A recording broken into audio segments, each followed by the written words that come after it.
In this video, we will start lining up our track pieces onto the path that we've created. Let's go ahead and name a few of these things before it gets too confusing. So we have our track piece. Let's select the second one and call it extra track piece, and we will be deleting that later. Let's select our train, and you'll notice that nothing shows up because it's parented to the extra track piece. So we have to open this, and then we can see what's parented to it. So this is our train engine. This is our first train car. Make this train car 2, train car 3, and train car 4. Okay.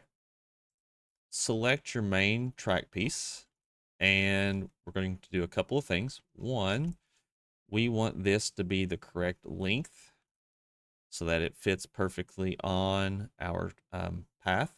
To do that, we're going to look at the array modifier, change the fit type to fit curve. Then it doesn't know what curve we're trying to fit to, so we have to select train path, and now it will be long enough to fit on to this path.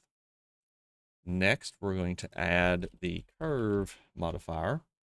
We're going to tell it to curve around the path, and you can see that it has moved over here.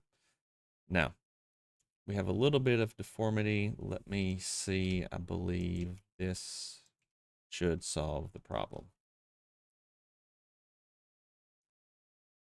Okay, so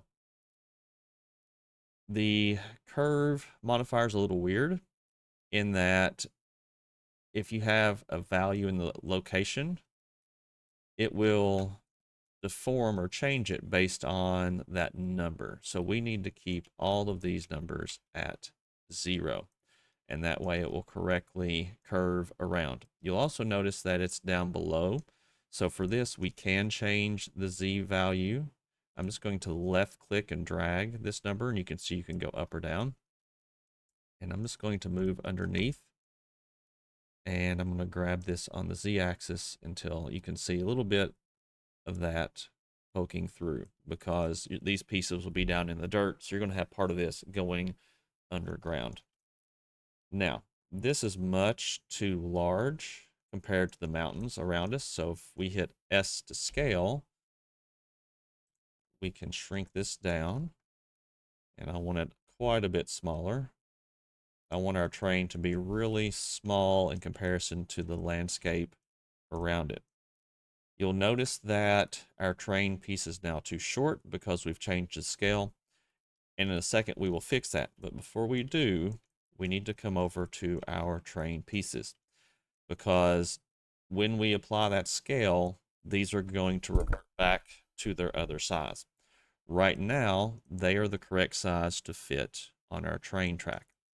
So we're going to select all of these.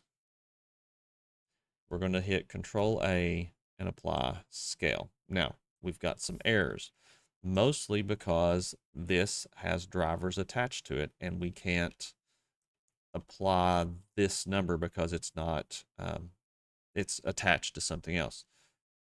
So instead, we're going to select this little piece and hide it.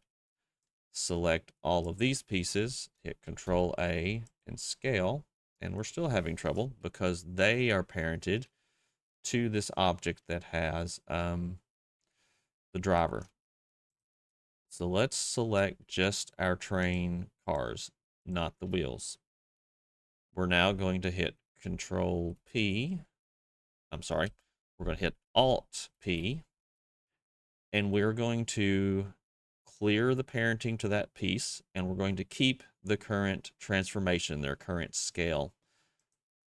Now, let's hit Alt H, and we have this track piece. We can delete that, and all of these stay the correct size in relation to our train track over here. Now, you'll probably notice that it's getting a little hard to zoom and move around.